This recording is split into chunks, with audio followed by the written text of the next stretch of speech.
that will present their papers. And each team will have 5 minutes of presentation and 5 minutes of question and answer. And here also we have our jury. So our juries are Prof. Arif Budiman and Prof. Evi and also Miss Afrianti. So Miss Afrianti, are you present? Yeah, present. Okay. So I just want to confirm first, have all the juries received the template for the uh, for the presentation? I mean to Yeah, I have received. yeah, okay. So let's start our youth ideas competition final presentation. So for the first team, we have Mr. Fadila Raka Pratama. So he will be presenting about self-sufficiency of seawater battery electricity. And is Mr. Fadila Raka present? Yes, I'm present. Oh, okay. So I will give the time to you. You have 5 minutes to present. Thank you.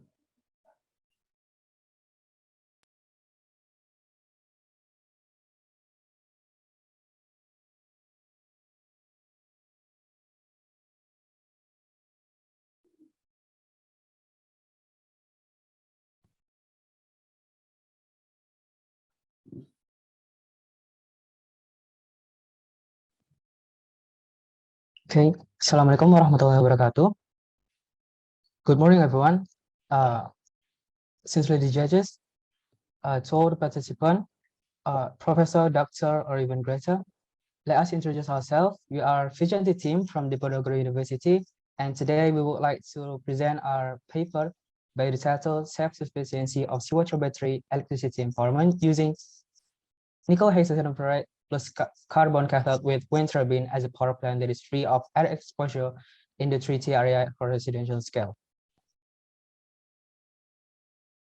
Yeah, nowadays the energy crisis is a major problem that must be resolved immediately. 500,000 Indonesian households live without electricity, one of which in Papua, which is a treaty area. Giving electricity is still quite difficult. Even Australia, which is rich in coal, is threatened with an electrical energy crisis. Indonesia may come like that too in the coming years. Next one.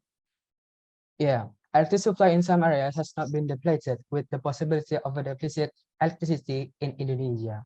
The remaining areas, in this case is Merauke, have potential resources if developed as renewable energy in wind speed potential 9 meters per second. In renewable energy storage forms a salt water battery since no heavy metal extraction is needed, so it's safer. A salt water battery also has a maximum power density and much more effective voltage efficiency. Salt battery as safe and affordable energy storage, yet it has greater efficiency than previous generation.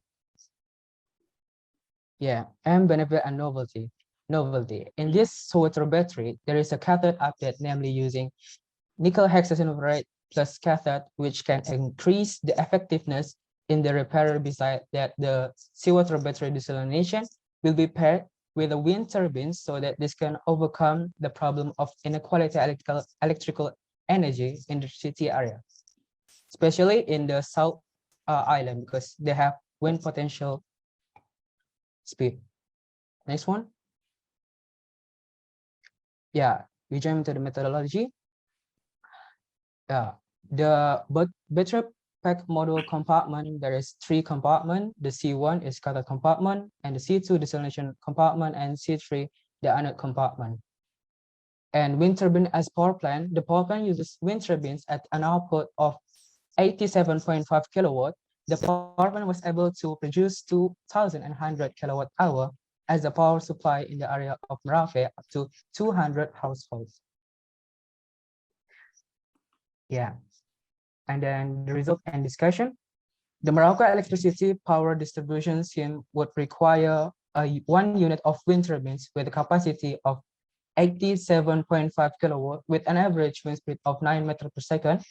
1 unit wind turbine with 3 blades able to charge 28 battery packs of seawater battery desalination within 1 day.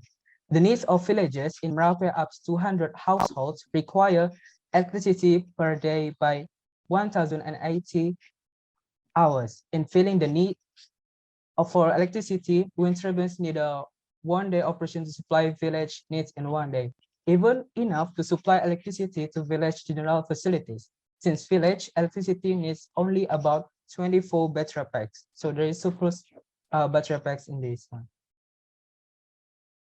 Yeah, how it works. There is in cathode, there is oxygen evolution reaction, and then the anode, there is sodium compaction, and the compartment, there is an oxygen reduction reaction, and moreover, there is chlorine evolutionary reaction. Next one. Yeah, we jump into the conclusion one. Seawater battery using nickel hexagonal valves has higher effectiveness and cheaper initial supply prices. Also, seawater battery is much more human friendly because nickel hexagonal cathodes doesn't require extraction of heavy metals or toxic and non-corrosive substances that can irritate the skin and the eyes when evaporating. Seawater battery with cathode nickel hexagonal cathode is compatible and makes it easier to use in various areas. So the supply of electricity in the treaty areas with limited access is available, which makes it easier to use. The battery capability is 75 kilowatt hour per meter cubic. This is enough to help improve electricity in treaty areas by using power plant wind turbine as an optimum form of resources in treaty areas that have a potential wind speed. Acknowledgement, this work has supported in part by the Ponorogo University. We certainly thank to Mr. Alan Gia, Society Arigama STMT as the lecturer and to all who helped create this paper. We are from Vigilante team. Me as a team leader is Fadil Raka Pratama and my member one is Alfiji Pratama and the second is Peter Masaro. We are from Mechanical Design Engineering Vocational School, the Ponorogo University.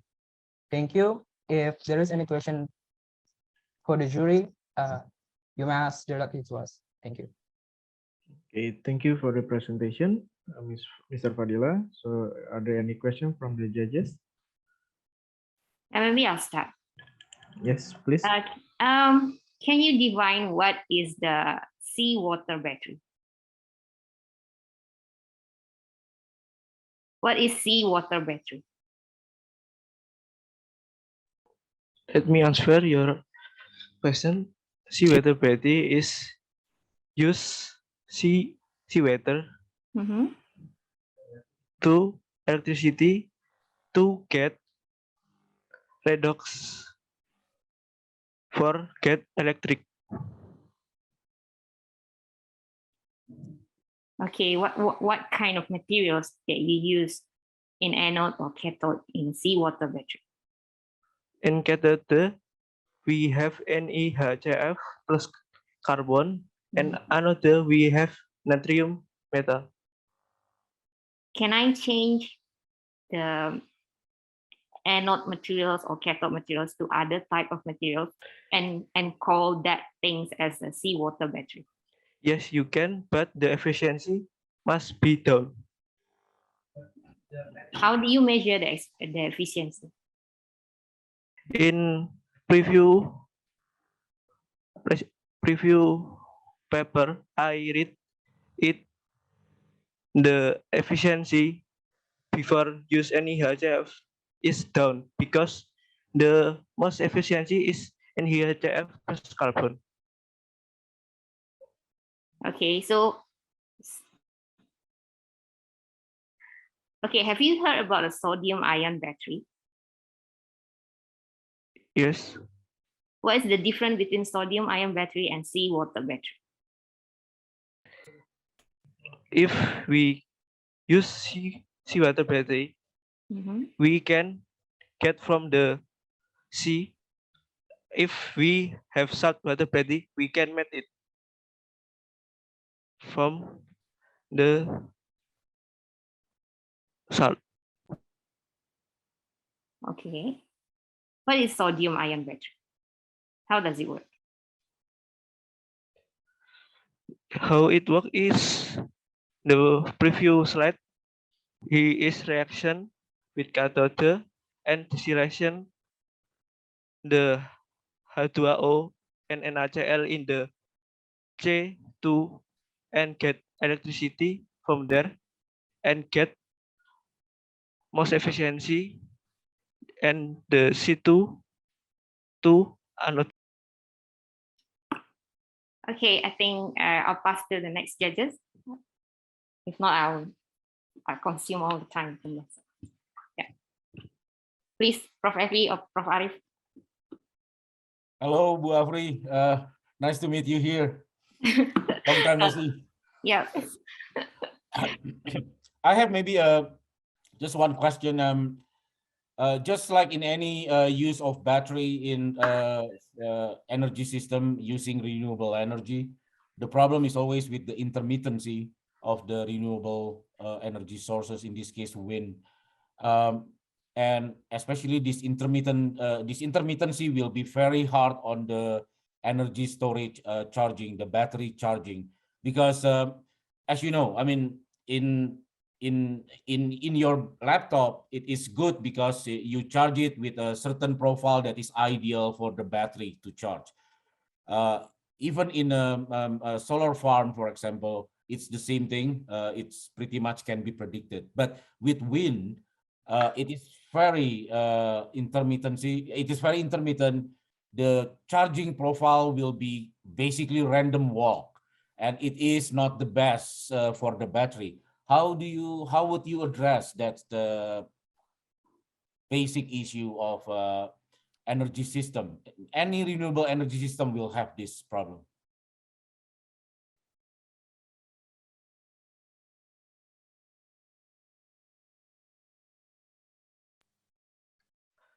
I think when the consistent the wind turbine, if we get the good potential, it will be get more potential energy. So I put Maluk Merauke because he have potential and he in the like a beach itu. I see. Obviously, we have potential for wind power in Indonesia. We are an archipelagic country. So yeah, I understand fully the motivation to use wind power in this case. Yeah, it's just there is that problem that I think your battery is probably not gonna last long. Whatever it is, the battery, the charging is not gonna be very optimum.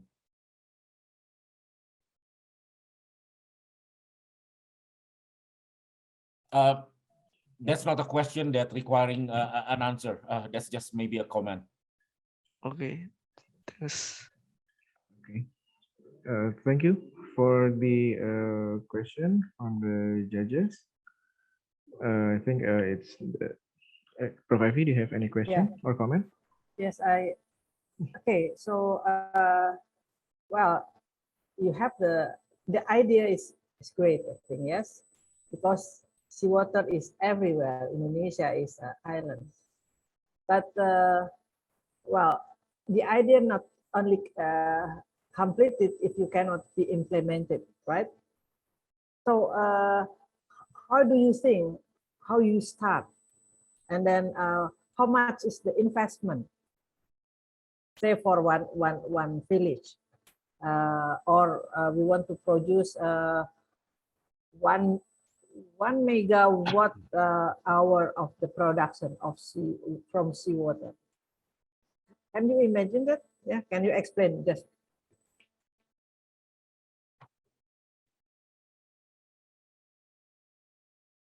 Andi? Pertama? Sorry, but I didn't get the question. Can you repeat that? Yes, that's so you have the idea to use to apply the seawater for the battery production, right? Yes. So how much and how do you start? My question. And then how much the investment? Well, approximate. Can you imagine how much to produce 1 megawatt hour battery from seawater, right? So you have to build the energy storage system, right? Yeah. Let me answer. From the battery can get $1.3 per meter cubic. This is the cost from 1 meter cubic for the seawater battery.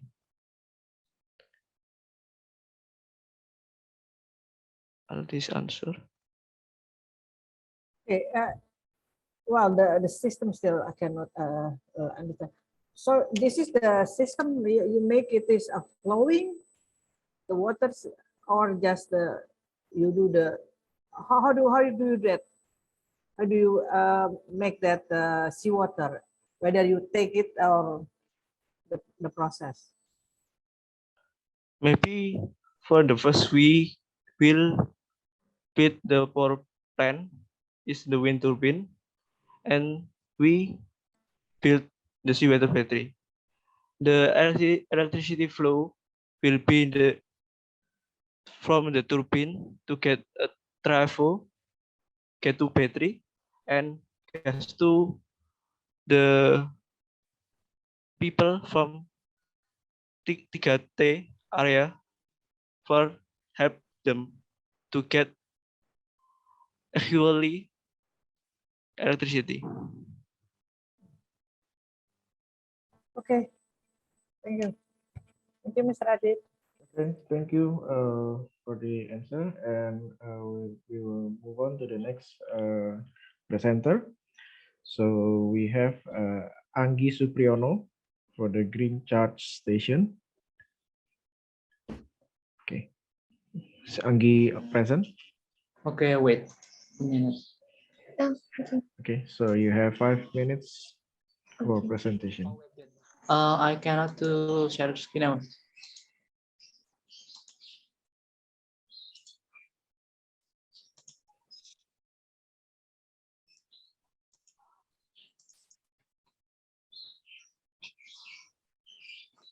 Bismillahirrahmanirrahim.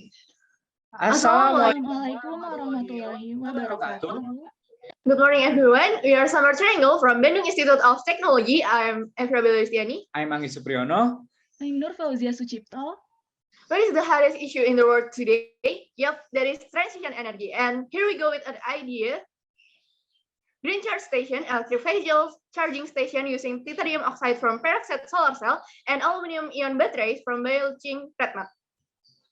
Okay, let's start with introduction, aim and benefits. Most of the world's energy needs are dominated by fossil fuel that can cause air pollution.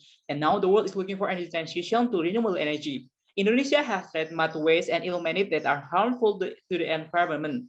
Indonesia also has solar energy potential. Indonesia reached 112,000 gigawatt peak. Indonesia receives high solar radiation and is enough to produce electricity from solar panel. But solar panel cell is intermittent, so storage devices such as batteries are needed. The concept of a green charge station is expected to be the future of sustainable energy that is easy to use and beneficial to the environment and support the achievement of new renewable energy that targets. Okay, next, the methods of this research was conducted using a descriptive method by collecting information and identifying data through laboratory experiments and literature studies. And research placed at solid oxide laboratory and biohydrometallurgical laboratory, and research time from January 2022 until Jan. Okay, the first result and discussion about bio-leaching aluminum from red mud using acidic enzymes is there are three mechanisms to bio-leach aluminum from red mud. The first one is mechanical fermentation, occurs through the contact between the bacteria to the surface of the red mud. And the second is chemical degradation, occurs when the pH value is low. And the next is leaching, through the production of organic acid by metabolism of the bacteria, so it can form aluminum complexes during the bio-leaching process. And now this is the picture that show aluminum recovery with variation of hybrid addition. With the pyrite by red mud mass ratio was 2:1, the maximum extraction rate of aluminum using acidic manganese is 85.1%. The aluminum from this balloting process then will be used as anode on the aluminum battery. And the picture shows the red mud sample that we use and the adapted bacteria to leach aluminum from red mud. The next is about perovskite solar cell. We extract titanium oxide from ilmenite with physical-stick reaction. And based off the IV characterization, it shows that synthetic titanium oxide has a higher conversion efficiency value than commercial titanium oxide like P25 and anatasemer, and is also almost the same as the standard paste that is grade by solar cell. And titanium oxide will be used as an electron transport material and prove that the synthesis titanium oxide from ilmenite has the potential to be used as an electron transport material in perovskite solar cell. We focus in utilizing mining waste like red mud and ilmenite to be converted into energy material as a source of battery and solar cell. And this is the concept of green charge station.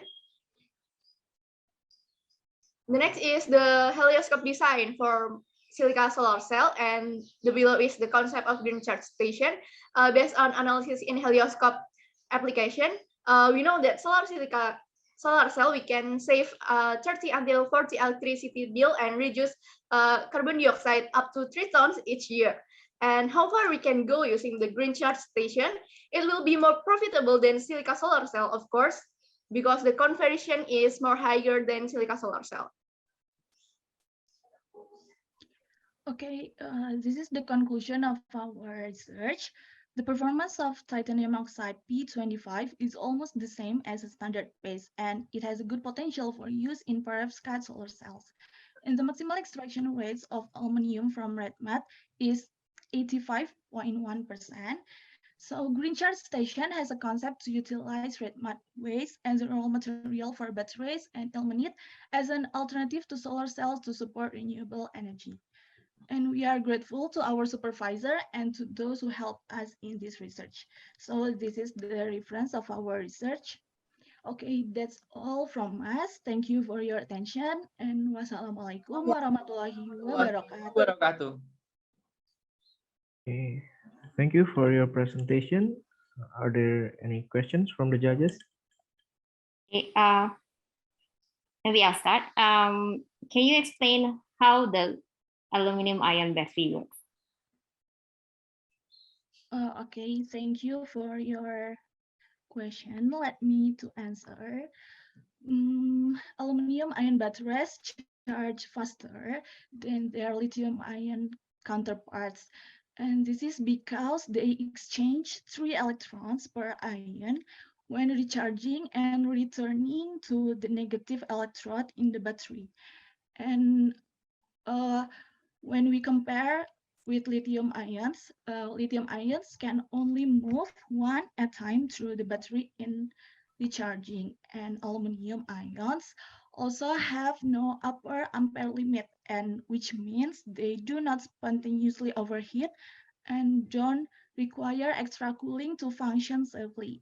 And in contrast, lithium ion battery packs in electric vehicle are made up of around 20% cooling components. Which one is the anode? Which one is the cathode in your design? Aluminum is the anode and cathode is Graphite. graphite. Okay.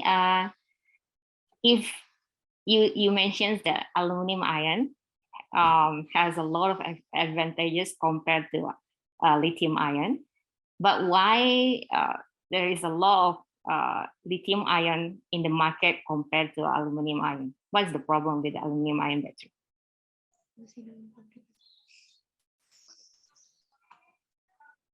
It should be very cheap compared to lithium ion, but I don't think I can find any aluminum ion in the battery, aluminum ion battery in the market now. Why? Yes, thank you for the question. I think it's because aluminum ion battery until now is still in research, and It has not been marketed. yes. Okay. Again, what? Okay, unlike lithium, aluminum is a readily available resource. And also lithium still research and still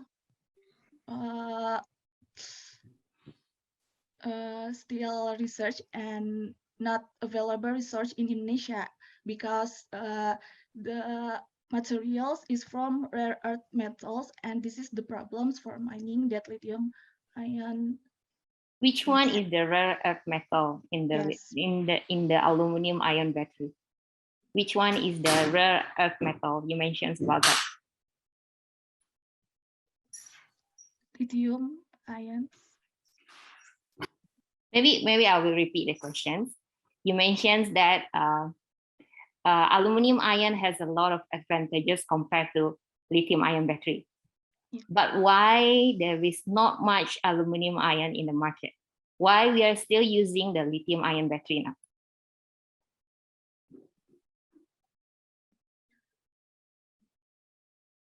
Okay, I will try to answer. I think it's because the aluminum ion until now still in research development to be prepared in the market, we think. Yes, but what is the problem with the aluminum ion battery? The research of aluminum in Indonesia is still focused to be research from iron or steel, that if we can find aluminum research that have a great potential that we can use to be aluminum ion battery, it will be developed to be market within. Okay, just a comment. And I think you know that we don't have any lithium source, right? If you okay. Anyway, I think I'll pass the questions to the next judges. Thank you. Thank you. There will be 1 minute left for the Q&A. Maybe I'll ask the question. I don't think you presented it in your slides, but I read in your paper. There is the Scherer equation that you use to determine the crystallite size. I guess this is talking about the titanium, the TiO2 in the perovskite solar cell. So may I know what kind of crystallite size from the Scherer equation that you have determined in your solar cell perovskite? Oh, sorry, I can hear the question. In your paper that you submitted, in table 2.3, experimental analysis design, you mentioned Scherer equation. I think that is about the titanium oxide particle in the perovskite solar cell, which is actually very common. I think people use TiO2 a lot, in the solar cell. But I'm just wondering what's the particle size from the Scherer equation? Nanomaterial. Yes. What is the particle size? What is the crystallite size? Because Scherer equation, basically you use X-ray to find out what is the size of the particle. Okay, based on our research, the particle size is from 50 nanometer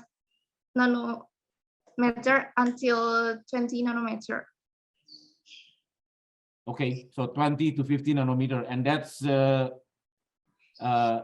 optimum solution for your perovskite solar cell in terms of how do you determine the maximum performance of the perovskite solar cells? Okay, for the maximum performance, we use IV characterization, So we can get the curve of IV and we can know the efficiency from the perovskite solar cell. Very good. So what happens if I have larger than 50 nanometer TiO2? Will the maximum power, that's the integration, the area under the curve of the IV curve, will it go down? Will it go up? Why? Okay, for perovskite solar cell, for electron material transport, we need a finer crystal, and if we have a greater crystal than 50 nanometer, it will be cause the efficiency. The efficiency will be more lower than the optimum. In that case, why not making it even smaller, like 5 nanometer? Yes, we still research to give a higher efficiency, and we still research how to get a finer grain from the titanium oxide. All right. Sorry, Prof. I think perovskite solar cell is certainly the way to go for the renewable energy. However, this is just a comment, and maybe if you have, do you know, you actually mentioned about comparing to silicon solar cell. Your technology here is the winner.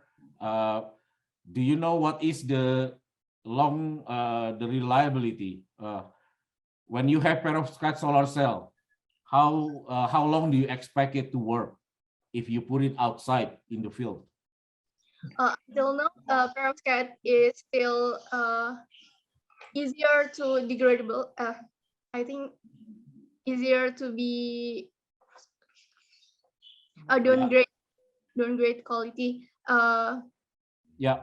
So I think that's just a comment. I think I mean, maybe a little bit of an input that perovskite has been identified as the next generation for solar PV. Yes, but it still cannot overtake silicon, at least for now, because silicon is good for 25 years, 30 years, even 50 years. Perovskite is not there yet. So that's probably one of area of research that is still very active right now. Performance is one thing, but reliability or how durability of the technology is also important. And in fact, unless it is long-term durable, it will not create money. I mean, it will not make money. This is the law of renewable energy. You have to make it last long. Only then you will get the return on your money, on your investment. Okay, thank you very much for the question and answer. Sorry for the limited time. I think we must move on to the next presenter. And next, we have Geoffrian Adriel that will be presenting about potential optimization of nickel-based components for EV batteries. So, Mr. Geoffrian Adriel, are you present? Yes. Okay, you can start your 5 minutes presentation.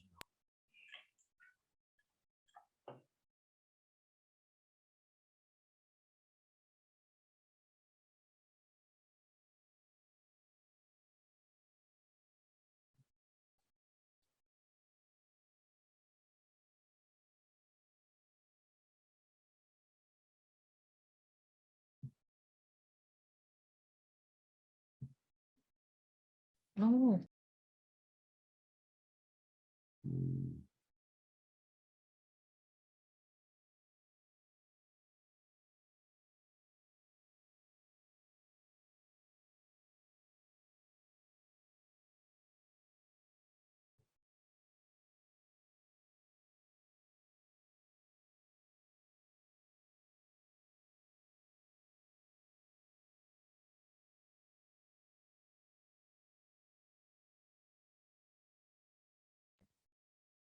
Okay.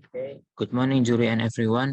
Greeting. We are from Airlangga University, and today we will present to you about nickel-based battery enhanced with nanotechnology for electronic vehicle battery. So let's get started. Next. As you can see in the picture, Indonesia has abundant natural resources, including the largest nickel reserve in the world. 27% of the world's nickel market is controlled by Indonesia. Indonesia also has enormous potential to develop a nickel battery industry in the future. With the great potential, it's hoped that Indonesia can become a developed country based on the battery industry. Then, driven by energy shortage and climate concern, electric vehicles are popular around the world with the advantage of being highly energy and environmentally friendly, and the use of nanotechnology for application in anodes, cathodes, and separator can improve the battery performance. Next. So the aim of our presentation is to synthesize electronic vehicle battery by exploiting the potential of nickel and enriched with nanotechnology, with some benefits such as improved electronic vehicle and improving electronic vehicle battery characteristics. For our novelty, it is using nanocomposite to increase capacity, power density, and cycle, yet also achieving environmental friendliness and low cost yet effective methods. It is the first ever nickel and carbon based in the whole EVV components. And usually nickel and carbon composites are used for hydrogen storage.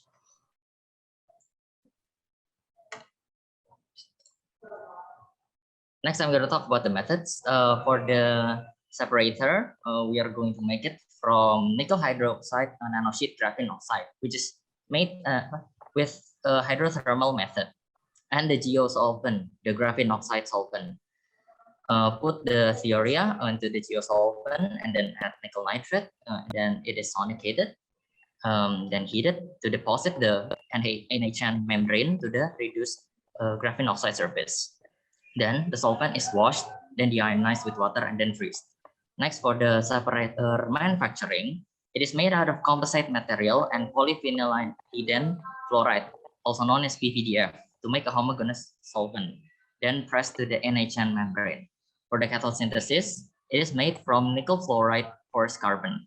Precursors are from the porous carbon, which is the mesocellular carbon, a foam that is prepared using sonification with ethanol, and then it is synthesized with using wet impregnation method and stirring. After that, it is dried in a vacuum condition, then mixed with an abundant amount of ammonium fluoride, then heated under an inert atmosphere. Then for the anode, then the synthesis, the nickel cobalt PBA cubes are dispersed in 3-bar solution, then sonicated. After sonication, the solvent is stirred, then washed, then leave to dry overnight. Sample then heated under the nitrogen atmosphere.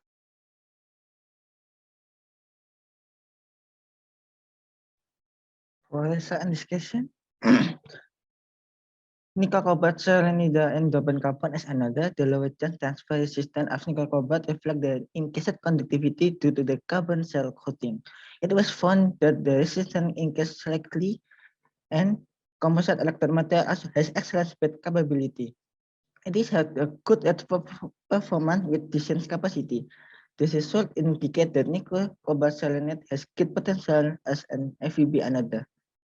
For nickel fluoride plus carbon as cathode, electrons hacked into determinate within the physical indicating ion intrusion extraction as in nickel fluoride. Nickel fluoride with a crystal size of 7 nanometer is uniformly dispersed in the porous carbon pores. Nickel fluoride formation mechanism according to the temperature is indicated. Nickel fluoride porous carbon nanocomposite has a good conversion efficiency and a reversible capacity of 830 milliampere is achieved in the first cycle. NBRI composite refers an excessive reversible potential with the quantity of nickel fluoride loading increase, make it appropriate as an FEB cathode. And for separator, the result of electrochemical measurement gives the fastest lithium-ion redox reaction. Furthermore, it gives in smaller size and thickness with increasing reduced carbon oxide content. Therefore, the crystallinity and morphology of it got on reduced carbon oxide and dominant change transfer and reaction with lithium protein. This illustrates the importance of rational synthesis and design of carbon-based composite material for the promote electrokinetic and electrochemical performance enhancement for separator. Next. In the conclusion, we use high efficient and eco-friendly methods to get characteristics such as high energy density, high capacity characteristic, low cost production, low toxicity, and Sorry, the time is up for presentation. Next. Okay. Sorry. Okay. Thank you for the presentation. I think we can move on to the Q&A session. So maybe from Prof. Evi or Miss Afri. Okay. Okay, you have both nickel in anode and cathode. What's the difference with why certain materials you use as the anode, why certain materials you use as the cathode? The difference is for anode we use nickel cobalt selenide and doped carbon because it's high performance anode material. And for cathode we use nickel fluoride composite porous carbon because we have a good conversion efficiency. Convention efficiency. What is the criteria for materials that can be used as the anode?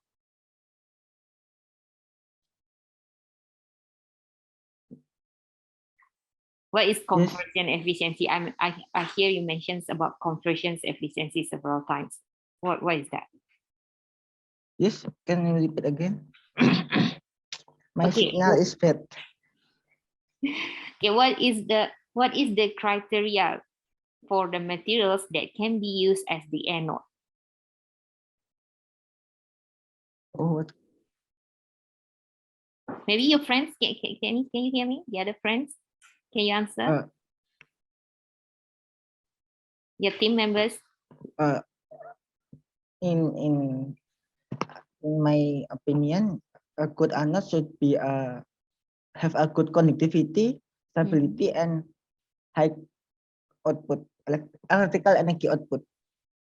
What about the voltage? Yes, and the voltage too. The voltage must good too. What is good? Okay, I don't.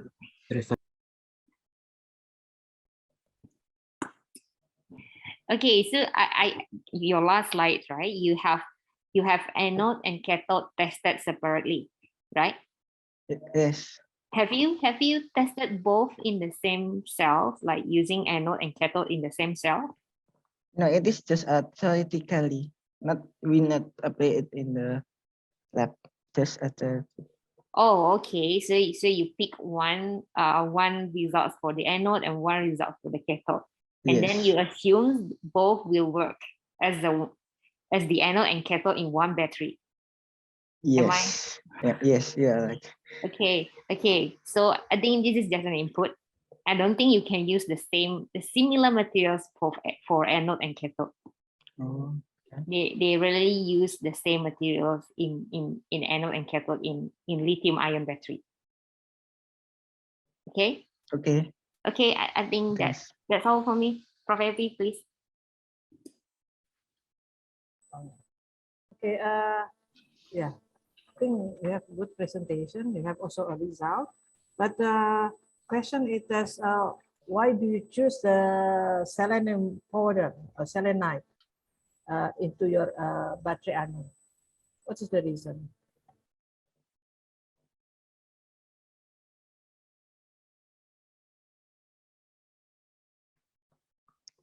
Can you get my question? Hello? Yes. Yes. Why did you choose the selenium powder or selenide? Yes, in combination, so you make the nickel, cobalt, selenide, for the battery anode. What is the advantage of that? For increased electrical conductivity and electrochemical performance. Yes. In compared to what? In copper, without composite, without nickel usual, with in the ordinary nickel. Have you compared it with the what that is for anode? Yes. Nickel mangan, for example, nickel mangan cobalt. So it is possible for you to make nickel cobalt also selenide for the cathode. Can you repeat again?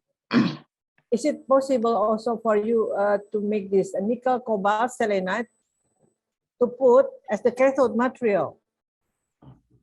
Yes, it's possible Yes, too. it's possible.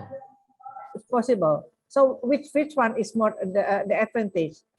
Either to put in as the anode or as the cathode, because it should be the cathode material, right? Right, but I think the selenite is better than mangan in the. So you substitute that. May I Okay, add Yes. something? right? Okay, so selenium, we use selenite because it has a enormous specific surface area and has a short charge transfer distance. Therefore, yeah, making it good conductivity. But you know that is also not unfriendly environment. The selenite. Yeah, Yes, that is actually. then yeah. So not good for application actually, yeah, because it's you have to do it more careful about that, yeah. Okay, maybe one last question about the. So you develop the new separator, a kind of separator, nickel hydroxide nanosheet, yes, Yes. as a separator. What Yes. is about? I mean, that is in comparing with the current, the commercial one. It is increase the reduction kinetic of lithium-ion battery. Yes. How about the pore? Because the separator has to have the very nanopore. Yes. Have you tried to make the cell for that? No, it just we just use theoretically, not we still not make it in lab. Okay. Sorry, Prof. The time is up for the question and answer. Okay. Thank you. Yeah. Maybe Prof. Arif want to ask. No, it's okay. Thanks, Professor Ravi. Okay. Thank you for the presentation, and we can move on to the next presenter. So we have Muhammad Nurul Islam, and he will be presenting about application of LEFO-FePO4 battery using cell to pack method. So, Mr. Nuril, are you present? Yes. Okay, you have 5 minutes to present. Okay. We can save the world by playing by the rules because the rules have to be changed. Everything needs to change and it has to start today. Assalamualaikum warahmatullahi wabarakatuh. Coal is the main driver of electrical energy in Indonesia. On August 2021, the coal energy mix still dominates at 65.59%. This led to high emission produced. The government of Indonesia, through Government Regulation Number 79 of 2014 concerning the national energy policy, has targeted the role of new and renewable energy, the primary energy mix by 2025 by 23%. However, the realization is still far from the target. Currently, the government prioritizes the construction of solar power plants in the National Energy Stability Plan. However, the production price of first-generation solar cell is still quite expensive because it involves harmful chemical in silicon as a photosensitizer. Indonesia's geographical location in the tropic makes it possible to utilize desensitized solar cell-based solar power plants. Solar energy potential is enormous, but the intensity is inconsistent. So what we have to do? Are we just doing nothing? Of course not, right? Therefore, we are from Havana team, fourth division. Application of lithium phosphate battery using cell-to-pack method on desensitized solar cell made from lignous extract in accelerating energy transformation. With me, Muhammad Nurul Islam, and my friend Izzuddin Arofi. Because lignous extract which contain chlorophyll, the chlorophyll will absorb photon light. It is like photosynthesis process. This study innovates an energy storage system using lithium phosphate battery and using the cell-to-pack method because it can increase the energy density. The lignous extract-based desensitized solar cell consists of a first titanium dioxide from nanocrystal layer as a photoanode, a photosensitizer made from lignous extract, radioelectrolytic, indium tin oxide, as a cathode and carbon as a catalyst. All such components are arranged similarly to the structure of chemical sandwich. Lithium phosphate battery use lithium phosphate material as the cathode and graphite or carbon material intercalated with lithium metal as the anode. Lithium phosphate battery have the relatively higher cycle life than other types of lithium-ion battery. The methodology of this prototype is in the electron extract-based DSSG as the source of electricity. The electricity came from differentiation of conduction energy level in titanium dioxide. With the electrochemical potential of redox electrolyte, pairs can generate a voltage in the scale MOS-based DSSG. The electricity that generated in the day will be provided to the controller, which is used to regulate the amount of electric current that will be supplied to the LFP battery. The current that has been received will be channeled to the inverter, which will regulate the electricity that is direct to the inverter to convert AC into DC current. Next.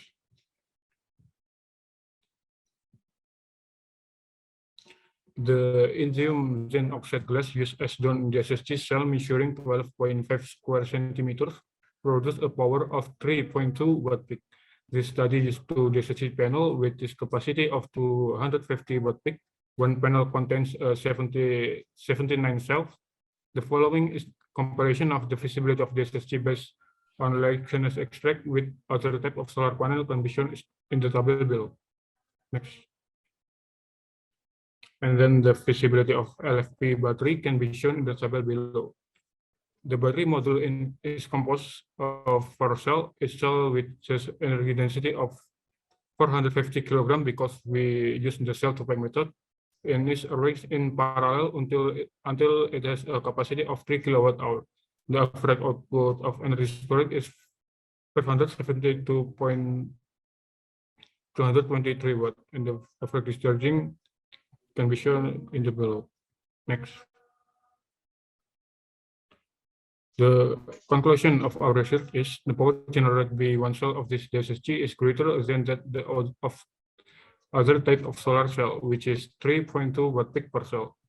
The battery module is continuously composed of 4 LFP battery cell. Each cell with an energy density of 450 watt per kilogram and is arranged in parallel until it has a capacity of 3 kilowatt hour. The compiled DSSG consists of 2 panels with 250 watt peak per panel capacity, and the amount of left storage after using the house with a lot of 200 watt is 347.07 watts. That all from us. Thank you. Okay, thank you for the presentation. Are there any questions from the judges? Maybe Prof. Arif?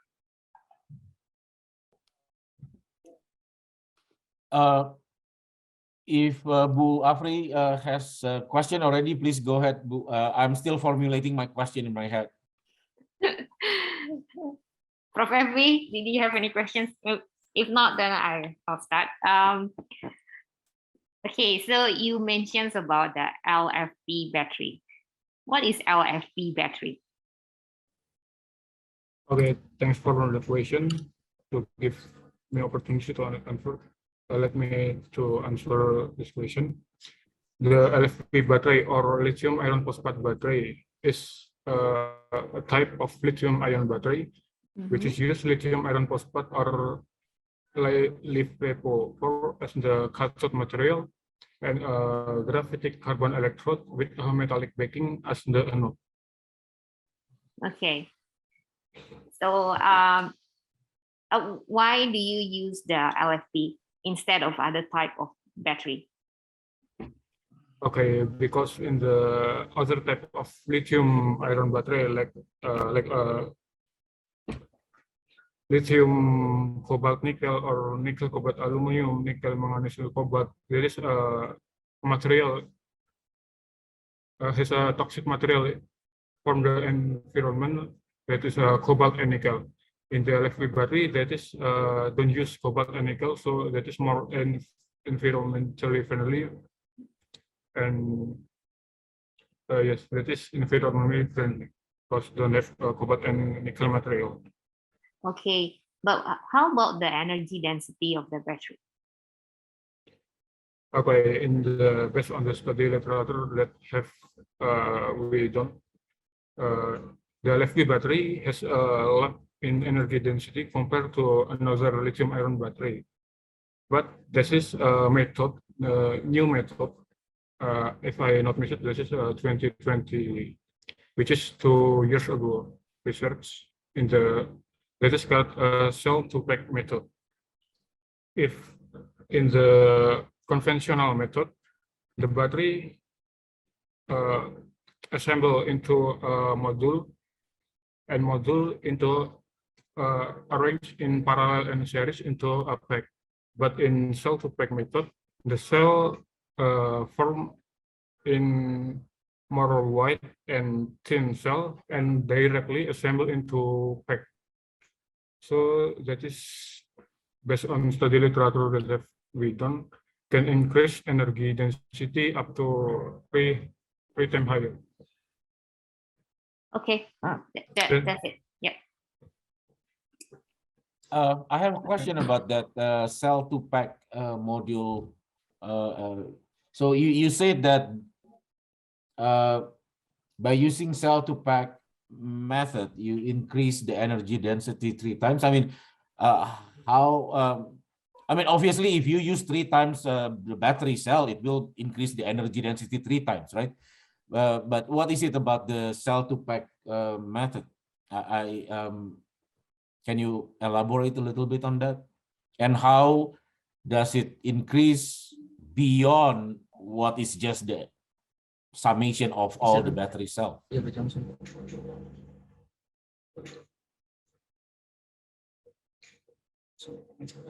the conventional method, in the cell-to-pack method, that is composed in the cell wide and thin cell, they assemble directly into a pack. That is can increase energy density up to 10 higher because that is increase the ratio of specific energy and the pack level to that cell level around 0.35 to up to 0.65, meaning that is 35 up to 45% of pack weight is taken be more efficient. The question is how. I mean, you said about it increases the specific energy density. Specific energy density is specific to the battery cell, right? So if you increase the number of battery cell, of course it will increase. But obviously, when you have the title here that you use cell-to-pack method to increase energy density, we are talking about how does it increase the specific energy density without actually doing anything to the battery cell, right? Because it's just a matter of packing it. Is that correct? Yes.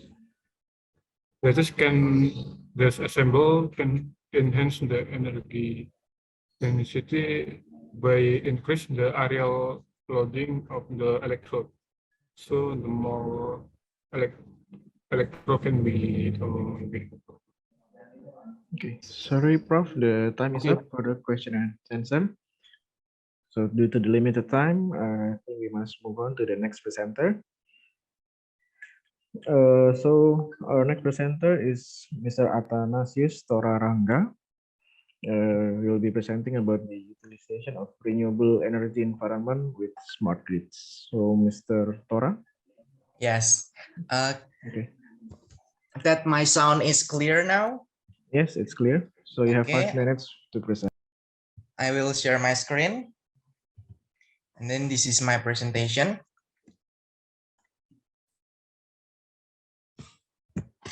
Okay, wait a minute. What is already clear and you can see on the screen? Yes. Okay. Yes. I will start now. Assalamualaikum warahmatullahi wabarakatuh. Shalom, Om Swastiastu, Namo Buddhaya, Salam Kebajikan.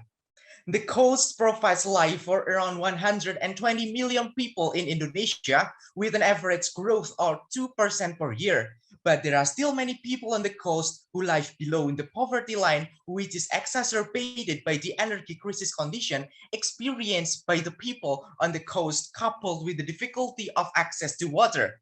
Some of these conditions make this problem interesting to study and solve.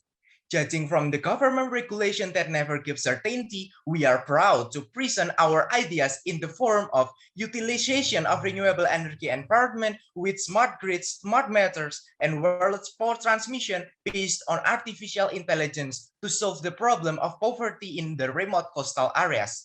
Dear the honorable judges, we are two rangers from Gajah Mada University. My name is Athanasius Tora as the team leader, and then my friend Muhammad Arifin as a member. So let's start the discussion one by one. We use literature study, and the left figure is a framework for thinking about research. Next, we will discuss the novelty and innovation of the ideas we offer. There are three outlines, namely the renewable energy environment in the middle of the sea, which consists ocean thermal energy conversion, which can produce electricity and clean water. And then wind turbine, solar panels, and hydrogen energy storage for the future battery. In the second, we will discuss advanced technology for electricity distribution. There is a smart grid and wireless power transmission. And lastly, for monitoring electricity usage, we use smart meters for every house. Next is the renewable energy environment. This section consists of ocean thermal energy conversion or OTEC, hybrid cycle, which can supply enough electricity and clean water for 2,500 million 500 people homes. I'm sorry. The next generators are solar panels and the wind turbines that can generate electricity for a total of 1,000 houses. There will be an analysis for hydrogen energy storage as a modern battery after this slide. There are three components of hydrogen energy storage. First, electrolyzer are devices used to accomplish this process by converting electrical energy into chemical substances. After that is a fuel cell, with the tails hydrogen and oxygen are recombined together to produce DC electrical current by the following combustion chemical equation.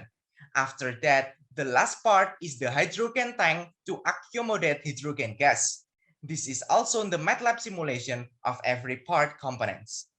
Next is AI techniques is required to solve the problem of classification, forecasting, networking, optimization, and control strategies. And this is the mechanism of smart grids.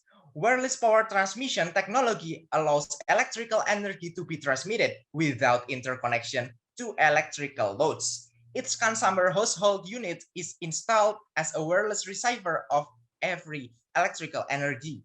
And then a smart meter serves to evaluate the result of electrical performance for its certain period. The amount of fixed capital needed to develop the proposed all the grand design series to support electricity and clean water in the poor coastal areas is USD 4.1 million. The project yields a positive net present value of USD 9.8 million, internal rate of return of 39.9%. Furthermore, the payback period is 4.9 years, calculate since the beginning of the project or 1.9 years after finishing the construction phase. Coastal energy crisis can be solved by the renewable energy environment according to SDGs number 7. And the clean water crisis can be solved by the ocean thermal energy conversion mechanism according to SDGs number 6. This technology can make fishermen efficient because their fishing result can be stored in the refrigerator, which requires electricity, so that sale increase can make welfare for social life according to SDGs number 1. And don't worry, as an economic aspect, a high number of internal rate return, positive net present value, and short payback period indicate the proposed system is economically feasible to implement. Thank you very much for your attention. Wassalamualaikum warahmatullahi wabarakatuh. Okay, thank you for the presentation. So maybe from the judges, from Prof. Evi, you have any question? Okay, yes, presentation. So based on your presentation, also from the title, so you said that with smart grid, okay, smart methods, and then based on artificial intelligence. So what makes your product different from the current product, the existing, the commercial one? Because the Yes. commercial one also not already smart. Yeah, you see, if for example, if you put in the rooftop, you can see directly also in your mobile phone. So now what make your product, the novelty of your product? Okay, thank you. Thank you for your question. I will answer it. The first of all, this era is being digitalized. In Indonesia, renewable energy is not being digitalized well. So we are required to optimize the renewable energy sources into the next level of advanced technology. There is smart grids. It not available yet in Indonesia, but in America, it can be more technology that America use. But in Indonesia, the smart grid not yet used in the commercial. And then this paper discuss about the smart. What is the smart? Smart is being digitalized without the with the sensor, and then anything the procedure that can be recognized with this research, and then we will connect it into the material used for the application mobile, that it not only in Indonesia, but in Indonesia it's not yet available, because and then I'm use the novelty to use the renewable energy, smart grid, and smart meter, and also so on.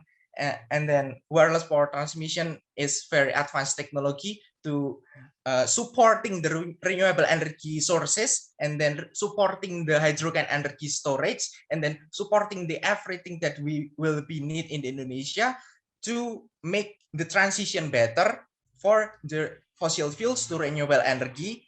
And then we use the digitalization. Is answer for me. Thank you. Okay, thank you. Please, Prof. Arif. Let me actually on the same vein that you talk about just now. I think the novelty of your study is in the use of AI to optimize the utilization of the various renewable energy sources. Is that correct? Yes. You use AI to optimize. Okay. In that case, then my question is, so what have you got? I mean, like to solve the problem of poverty in remote coastal areas, do you find a certain ratio of, let's say, OTEC compared to solar panel compared to wind? Is that a certain percentage or a certain configuration?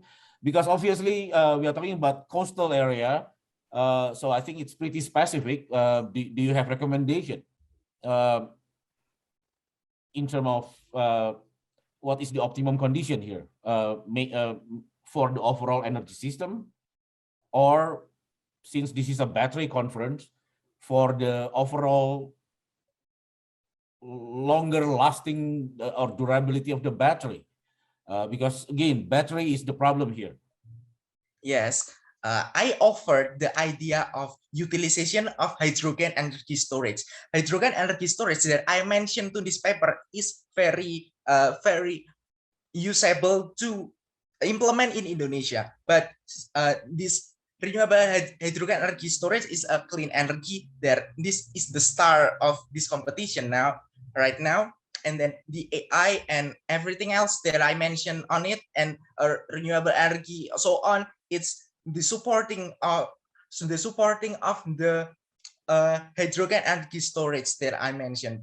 Yeah, there is I search and I give many of, I read the journals and I read the articles. So yes, it's very simplified and very complex ideas we present now, but the hydrogen energy storage is the star, but the renewable energy and then the AI and then the technique and then the many more is the supporting of the battery. Yes, it's all for me. Thank you.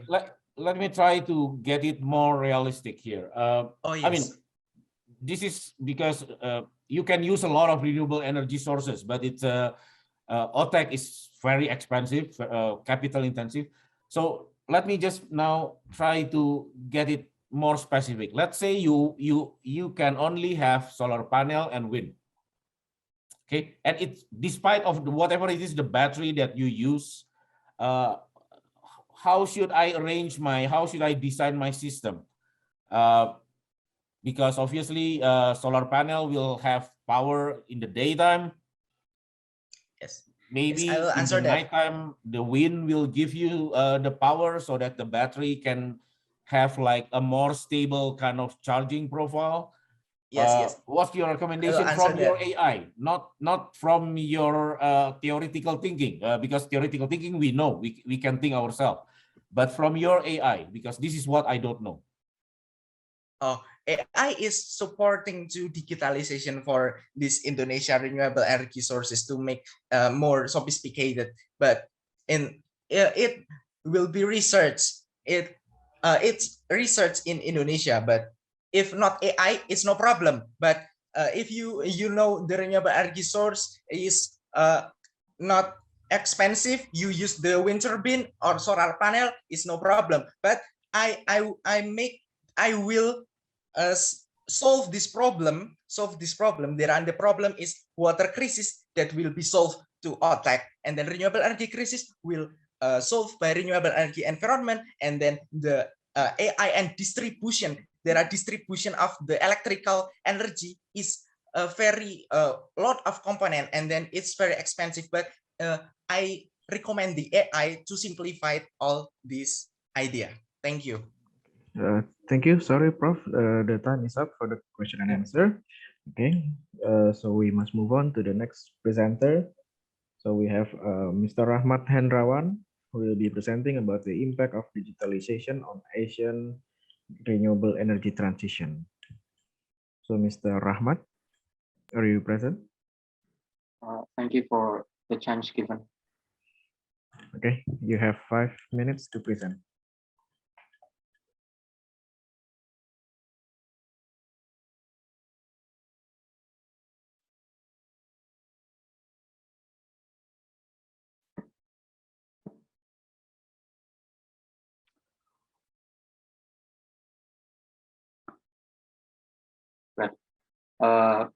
Good morning, everyone. Today, I'm going to present my paper entitled "The Impact of Digitalization on ASEAN's Renewable Energy Transition, a Taxonomy of Innovative Business Model."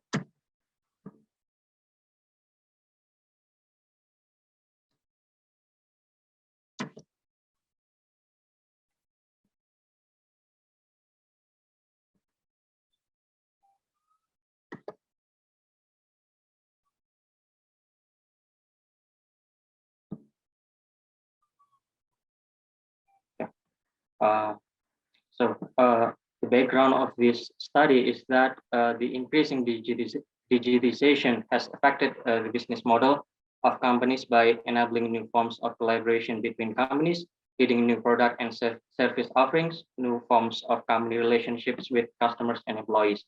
And the example is the local electricity market is one of the most radical transformations in today's energy systems by integrating renewable energy and selling it on generation sources.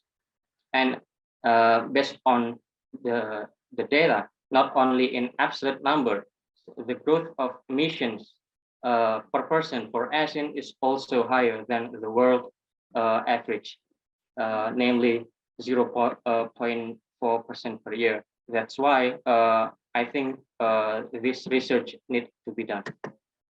So the aim and benefit of this research is that This paper takes a transitional perspective to examine the role of digitalizations in business innovation, um, models in the sustainable energy transition in Asian, and the disadvantages known as bottlenecks interfere with energy transitions also will be analyzed. And the novelty of this paper is that I try to, or this research try to bridge the gap on how to pursue business model innovation through digital transformation by developing a conceptual framework. And this framework, I do hope, can provide a new recipe for the theory and practice of business model innovation in the energy sector.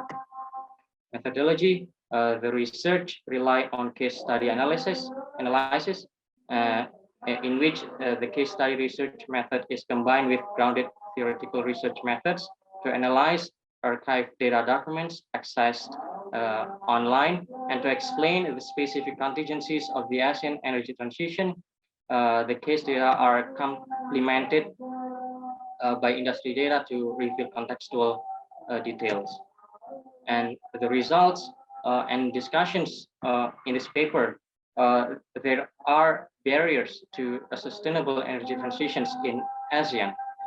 First, it relates to Industry 4.0 initiatives based on digitalizations. There are some important things that have not been maximized in terms of digital transformations, includes digital operations with a focus on efficiency, digital innovations with a focus on enhancing existing physical products with digital capabilities. And the second barrier is related to digitization-based integration. As we know that renewable energy does not depend on depleted and concentrated resources, but the diversity of renewable electricity is a challenge for supply security. And land use also become issues that are more important with more renewable energy in the system. Here are the recommended types of digital business model innovations that are proposed by this paper. First is expanding the benefits of sustainable energy technologies. Elements such as R&D intensity, rapid innovation cycle, high capital expenditure, and highly skilled work to develop technology need to be provided. And I want to put a case that is already executed in some areas in ASEAN. For example, in Greater Mekong sub-region, they have applied what is called a centralized system. This is the prevailing business model, like a user cooperative, which operates as a government service company, providing services on a free for service basis. A second, solar battery charging station. They have the common business model for CBCS, in which it is the charge for service model where the user pays for each battery charge. I'll continue to maximize the time. And the second proposal is we have to break down old compositions with sustainable energy technology.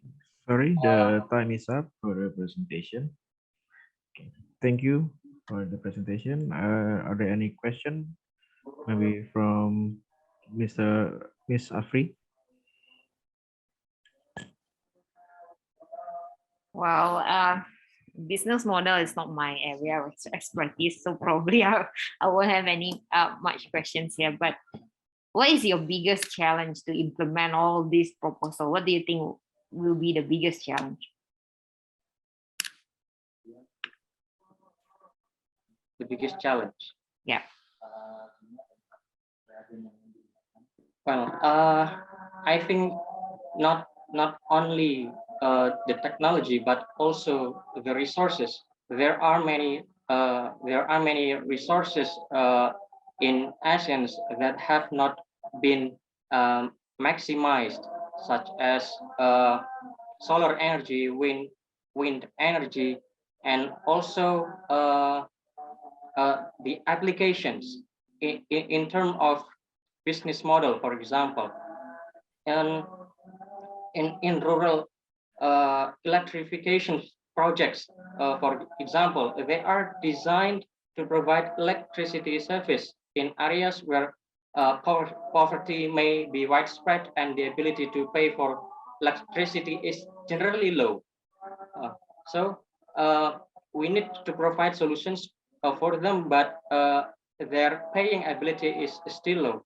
And securing interested and qualified private investors is therefore a challenge also.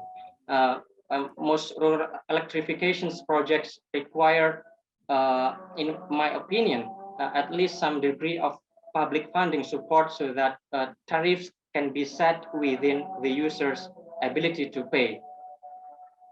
I think Yeah, that's all for me. Yeah. Next judges, please. Maybe from Prof. Arif or Prof. Evi. Maybe a little bit from me. Sort of like continuing what Bu Afri just now has asked. From your study, this is basically very high level, right? How should the business models of EV charging infrastructure, if let's say the government, I mean, obviously, like what we see in the news, we want to have, we try to attract Tesla to, but electric vehicle basically, right? I mean, in order for people to use electric vehicle, we have to have enough infrastructure, electric vehicle charging infrastructure. So what should be the business model? Obviously, it's not possible if the government is to build everything, right? I mean, it's like, it's not possible. So what, based on your study, any recommendation? Well, I think there is possibility of having cooperations between private sector and public sector.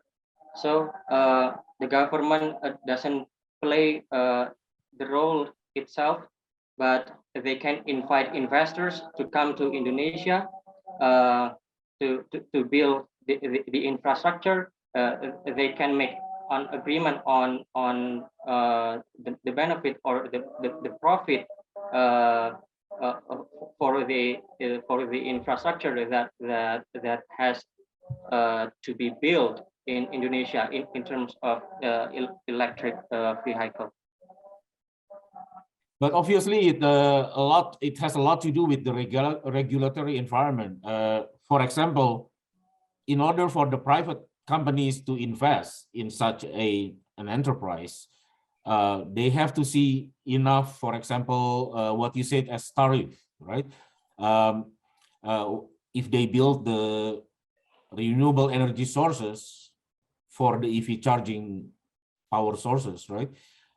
They have to be able to sell it at a certain price. Do you think the current, let's say, fit-in tariff for, let's say, solar panel, do you think that is at this point in time, it will work, it will not work?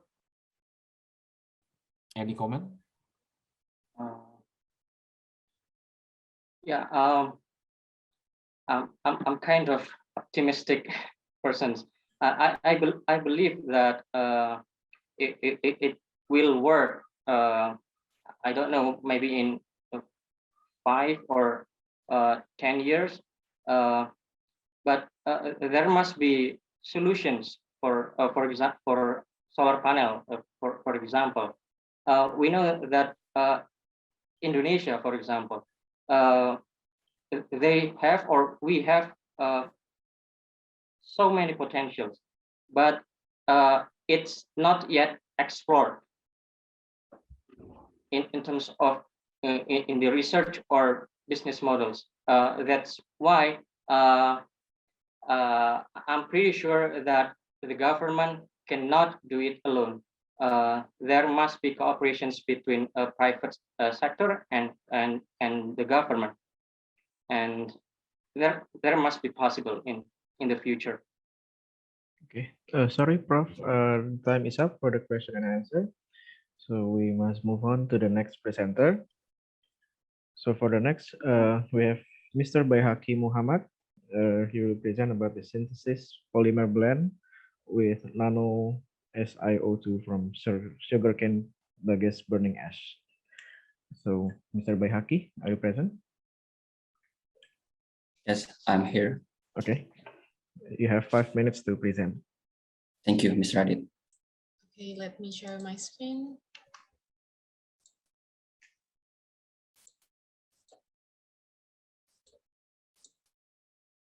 Okay. Greetings, all the honor judges and all the audience. We are from Alaska team, which consists of Baihaki Muhammad and myself, Nur Anissa. We are from 10 November Institute of Technology. Here we want to present our research project, which is synthesis polymer blend, PO/PVA, sodium perchloride with nano silica from sugarcane bagasse burning ash, PDPG Candi Baru Sidoarjo as battery filler. And for the introduction, as a dominant technology used in commercial battery system, liquid electrolyte have several safety problems such as explosion risk and electrolyte leakages, which about 85 fire cases from 2013. And then devices generally use lithium-ion batteries with the liquid electrolyte inside of it, which could trigger fire case when the car crashed. These issues can be solved by the application of a solid electrolyte polymer type, which is solid polymer electrolyte or SPE. The solution gained popularity because it doesn't contain flammable components and is relatively and mechanically safe, so it can avoid the risk of system failure. However, the abundance of lithium in nature is very limited, while sodium is 1,000 times higher, more abundant in the earth crush, which makes them attracting the interest of industry and researchers for development of stationary energy storage. And here is our aim and benefit of the research, which is to identify the effect of nanosilica to the ionic conductivity number. And for the methodology, we have 3 main steps, which can be seen in this slide. And the next, for the result and discussion, will be presented by my partner. Please. I'm sorry. Thank you, Mr. Anissa. We're moving to the result and discussion. The first step is to synthesize the nanosilica. The left one was the raw material that we took from sugar factory. Then we process it through sol gel method, and we obtain white powder that appeared on the right picture called nanosilica. Next. Then we analyze our material by using FTIR and XRD.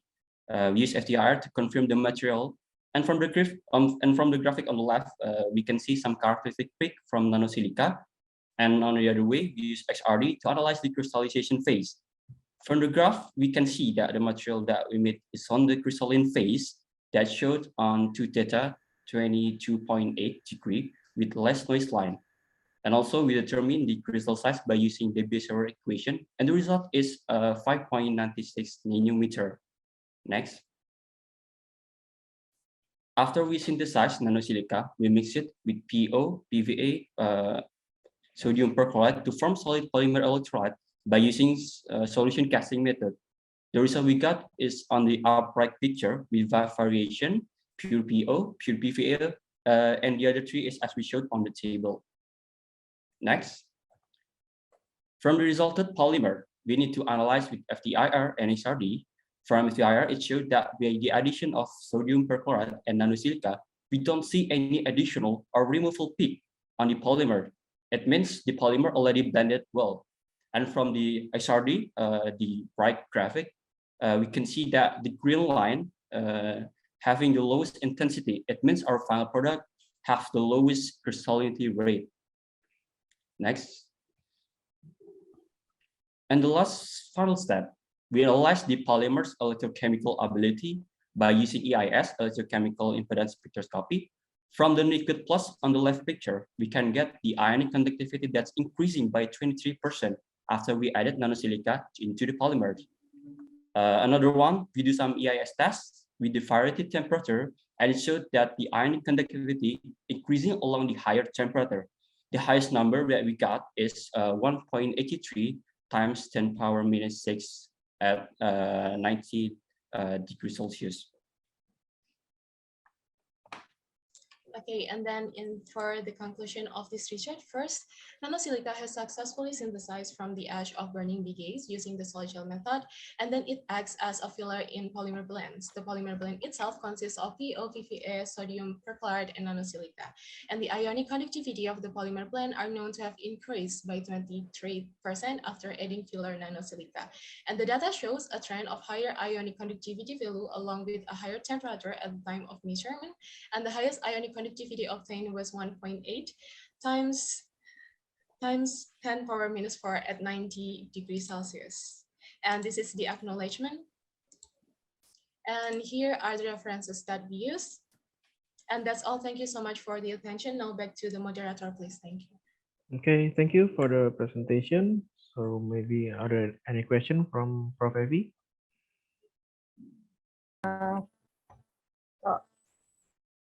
Okay, thank you for the presentation.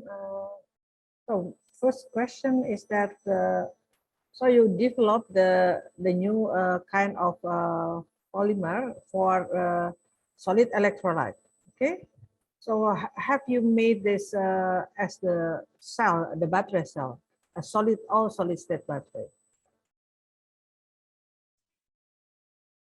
Thank you, Professor Evi. So for the question that you asked, to our research, we're really sorry that our polymer electrolyte only tested by using EIS.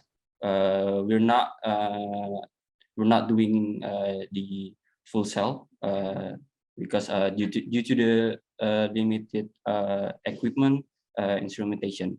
So we only tested by using AIS to determine the ionic conductivity value. Okay. The other question is that you obtained the ionic conductivity about 1.4 10 to minus 6 Siemens per centimeter, right? So I think this is still too low for the solid electrolyte, because normally we need to reach at least to 10 to minus 2. Yes. So how do you think? It means that your polymer electrolyte, is it applicable or still need to be improved? Thank you, Professor, for the question. On the developing research right now for the polymer electrolyte, especially on the solid electrolyte, the most advanced technology that already applied on the solid electrolyte is having the ionic conductivity number at 10 minus 4, Professor. We're not achieving 10.2 yet, like the liquid electrolyte, but that means we need to improve it to close the gap with the liquid electrolyte. That's our homework. But I believe that this solid electrolyte is kind of really urgent research that we need to develop because due to the safety problem. So although we have the liquid electrolyte with the high ionic conductivity, we still need to develop this solid electrolyte by many kind of method with what we did on the research is trying to blend the polymer from the PVA and the PEO. We hope we can increase the ionic conductivity. From the PEO itself, the ionic conductivity is at 10 minus 8, and we can increase it from the 10 minus 8 to 10 minus 6. But still, we need to improve it in the future. Thank you, Professor. Okay, thank you. Okay, Prof. Arif, probably. Yeah, I have a question. So obviously, the crystallite size is important, right? Because you show in your presentation slide about the Bayes-Scherrer method, you determine that it is 5 point something nanometer, right? What is how critical is the performance of your electrolyte in this case depend on the crystal size? The reason I ask is the peak that you are showing, and I think you also mentioned about this, that the peak of the nano silica, it's rather broad. That means your crystallite, well, it's a 5 point something, it's just the mean or it's just the peak. But the variation of it is probably large. I don't know what is the range here. It could be 0 to, I don't know, 20, 30, 40 nanometer. So that's why I'm asking, how crucial is the crystallite size to the performance of your electrolyte? Thank you, Professor Arif. The main idea of this research is to decrease the crystallization rate from the polymer, the solid polymer, and what we do to decrease the crystallization rate is by adding the nanosilica into the polymers. That's why from the XRD data from the polymer, it shows that the crystallization rate is decreased by the adding of the nanosilica. So that's why when we add this nanosilica into the polymer, the crystallization rate is decreased. And after the decrease, it affected into the increasement of the ionic conductivity. That's why this crystallization is kind of crucial, Professor. Sorry, Prof. Arif, the time is up. Okay. Q&A. Due to the limited time, we must move on to the next presenter. Thank you, Professor. Okay, so our next presenter is Salma Arida Mufliha.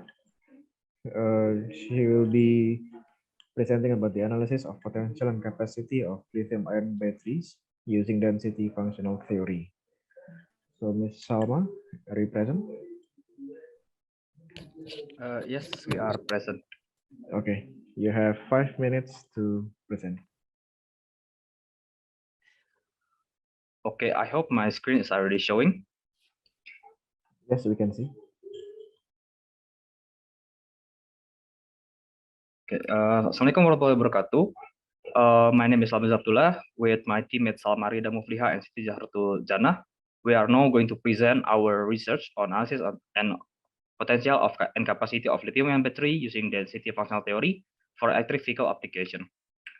So as we know that clean energy has been an orientation of research and technology development nowadays. And battery is one of the most important section for electric vehicle. So in electric vehicle, we usually see the lithium-ion battery because it has an advantage of having high energy density, long life cycle, and high energy capacity. And the aim, benefit, and the novelty of our research are to compare the capacity and potential performance of different lithium-ion batteries types. And we're going to investigate the effects of nickel and cobalt concentration variations and determine the most appropriate application for each variety of lithium-ion batteries. And as we know that Indonesia has a really big potential to be the leading nation in battery research. And with our research, we can know which type of cathode material are very prosperous in Indonesia. And this research will give computational and theoretical data on various types of battery. So for the methodology, we use Vesta. Vesta is a software that we use to compute the structure of the battery. And Quantum Espresso is the open source software that we use to calculate using the density functional theory. And both of these methods is already commonly used for these types of research. And this is the result of our research. As we can see, this is a potential of the various types of lithium-ion batteries.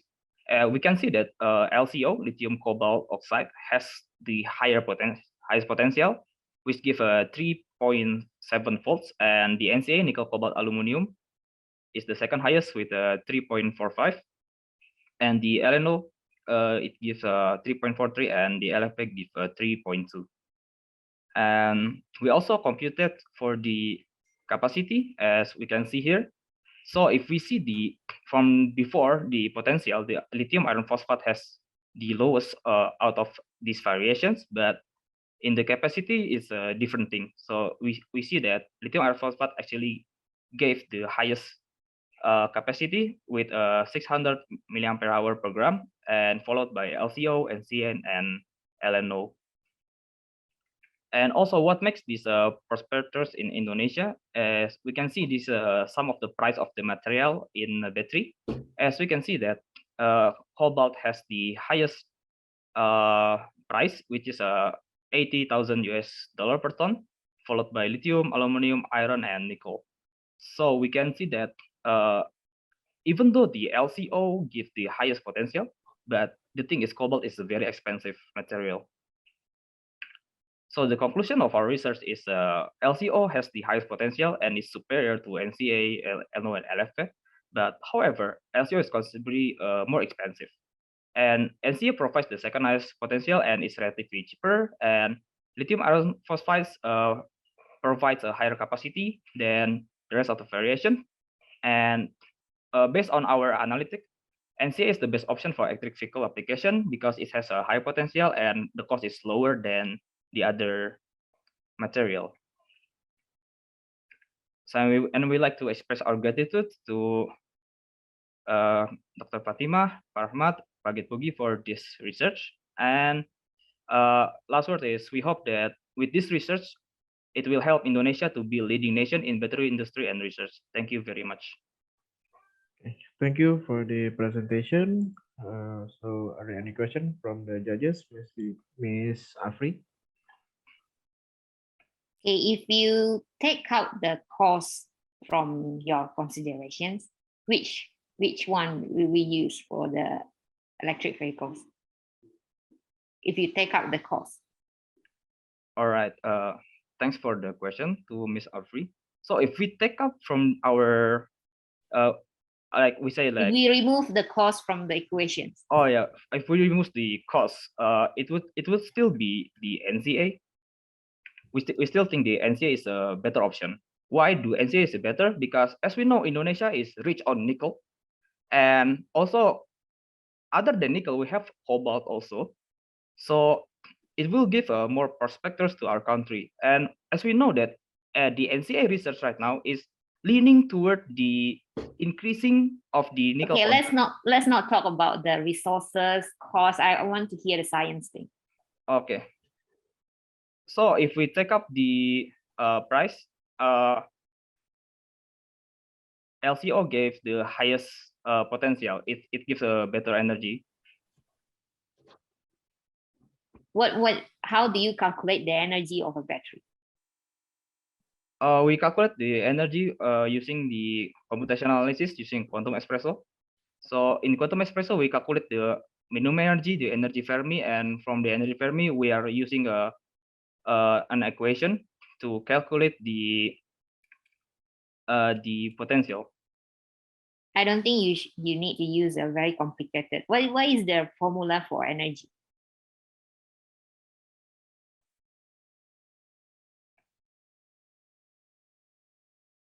What is the relationship between energy and density? Energy and capacity. Oh, and voltage. Okay. Thank you for the question. So the relationship between the energy and the capacity. Yes, energy, capacity, and voltage. Are there any relationship between these three?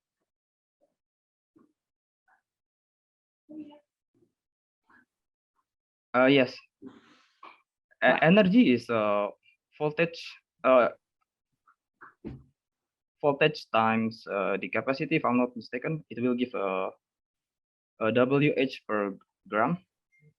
Yes. Then if you have that formula, I don't think you get the formula correctly, but the relationship is there. So if you have that, which one do you think will have the best energy density among those materials that you mentioned? among this material that we mentioned, it's actually the lithium iron phosphate. Okay. Okay, this is just a comment before I end. Yeah. When you assemble a battery, you need to consider both the capacity of the anode and capacity of the cathode.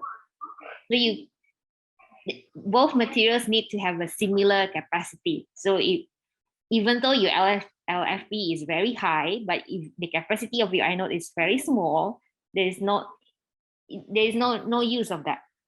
Okay, so you need to consider both when you measure the energy density of the battery next time.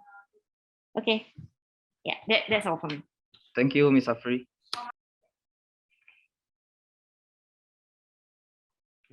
Maybe from the next judges, are there any questions?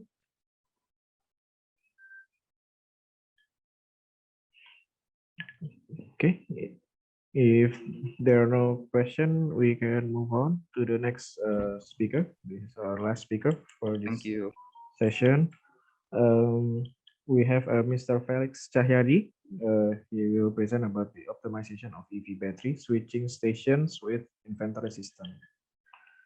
Okay. Is Mr. Felix present?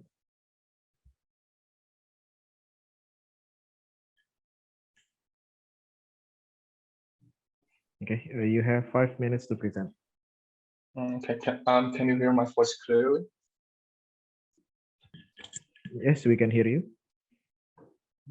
Okay. Wait. I'm gonna need to setting some things.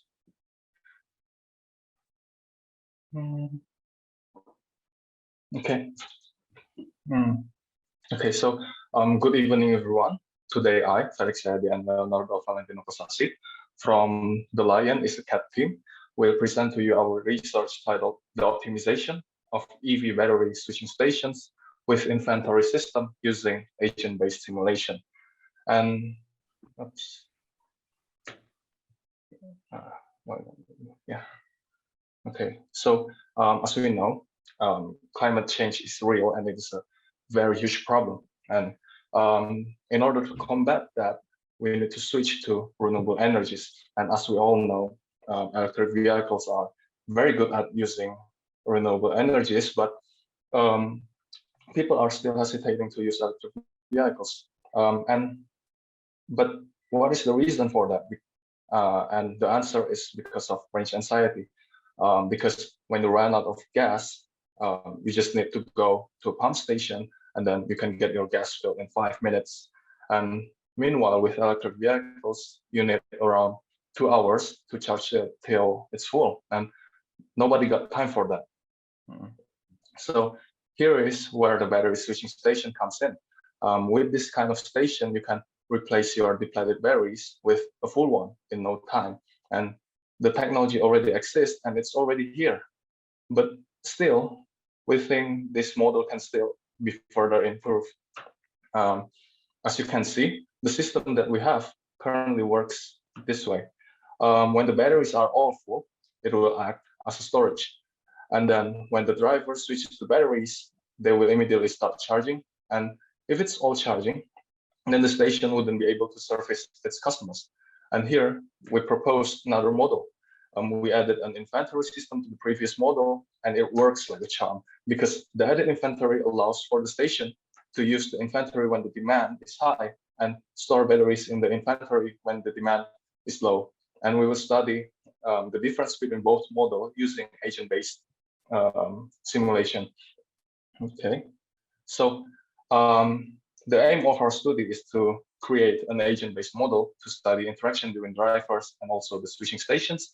And then we will use this model to compare the performance between stations, the inventory and charging port, or ICP, and the charging port only, or CPO. And the benefit of this study is that we will get another method to study station demand and also station distribution.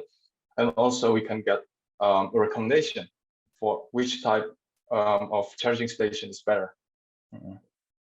And then the novelty of our research is that to this date, there are no research that utilize agent-based model to study switching station demand. And we also propose to add an inventory system to ease load on the power grid. And in our model, we will have 3 kinds of agents. the drivers, the batteries, and also the switching stations. And then we will put the agents in a 50 times 50 grid map. In each simulation, we have 50 drivers, and they can only move in 4 directions. And the map is toroidal, meaning if the driver gone out of bound, it will come from the other side. Yeah, and then if the driver ran out of batteries, it will search for the nearest station to switch its batteries. And we also model the demand using a probability distribution to simulate real-world situation. And we also have the batteries, and here are its properties. We have the capacity and also the consumption and charge rate. We also study different distributions for the charging stations.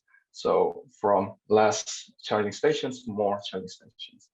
And here's our result. We got this kind of specifications for each station distributions. And the important thing is we can reduce the number of charging ports by around 60% in each case.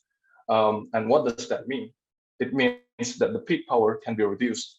And here in this table, you can see the peak power usage for each stations. We get that with inventory, the maximum charging power is greatly reduced, 1/3 of from that of the one without the inventory. And this makes it easier to install the station. We can also see that by adding the inventory system represented by the blue line, the peak battery demand is kept, and it fluctuates less compared to the orange line, and it distributed the demand to less busy hours. As a result, this will make the demand easier for the power grid to handle. Lastly, to the conclusion. So in this study, we built an agent-based model for driver station interaction. And then we know that by properly distributing the stations, we will enable the agent to travel further. For the presentation. And also, yeah, by adding inventory to the station, we can reduce the maximum power requirement. Thank you very much for listening. Okay, thank you. So are there any questions from the judges? Maybe Prof. Arif? Yeah, right. Okay, so this kind of study is really, I think it's going to be very important soon if we are to make it available, the EV charging infrastructure. However, I think the current state of your study is still basically using grid power to charge. That's not going to be ideal if your objective, as you mentioned in the beginning, is climate change, because if you use electric vehicle, but then you charge it, the battery is using still grid power, which is mostly still coal or fossil fuel, then it's we are back to square one. It's useless, basically. So then how much more, how is your model going to be, how do you expect it to be much more complicated, or what should be, how is it modified if, you know, now I put a constraint of your charging is cannot be using grid. It has to use renewable energy sources. Okay. How so will it change your modeling? How more complicated? What kind of different recommendation you could come up? You might come up with your model. Okay, so we have several considerations on using the power grid. Firstly, it's because you know, as time goes on, more countries are beginning to switching to renewable energies, and they power their power grid using those renewable energies. And also, the reason why we want to connect it to a power grid instead of, you know, to the renewable energy source is because of the stability of the power grid. If we connect it directly to a renewable energy source, for example, maybe the windmill or maybe the solar panel, then that means it will be less stable, because as we know, solar panel only produces energy during the daytime. That means we will have to include batteries in the stations itself, and it is not very ideal if you want to put the stations in the city, because it's much easier from the engineering perspective to power the stations by using power grid, if you want to put the stations in the city, and if you want to put a lot of them.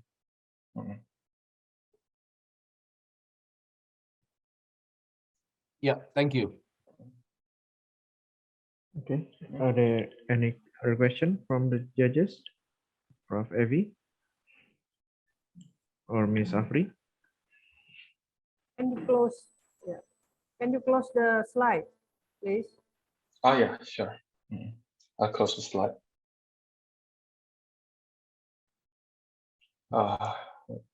Stop sharing. Yep. Okay. So you have the simulation, right? Yes, about the Yes. switching or about the battery swap.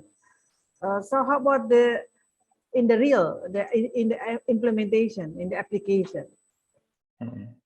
Have you have collaboration with a company or a battery company?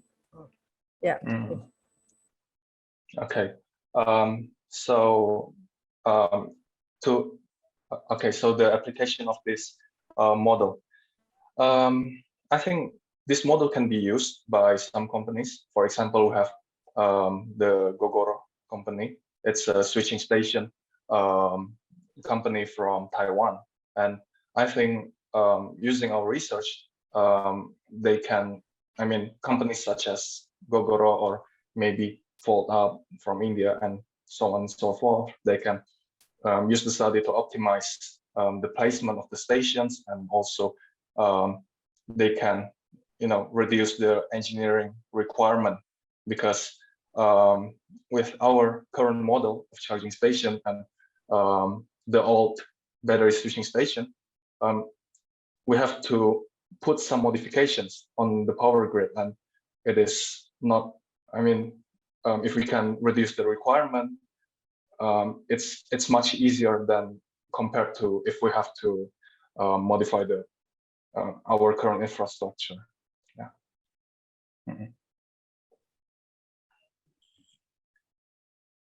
Yeah. Okay. Thank you. Okay. Yeah. Okay. The time is up for the question and answer. So it also the last speaker for this session.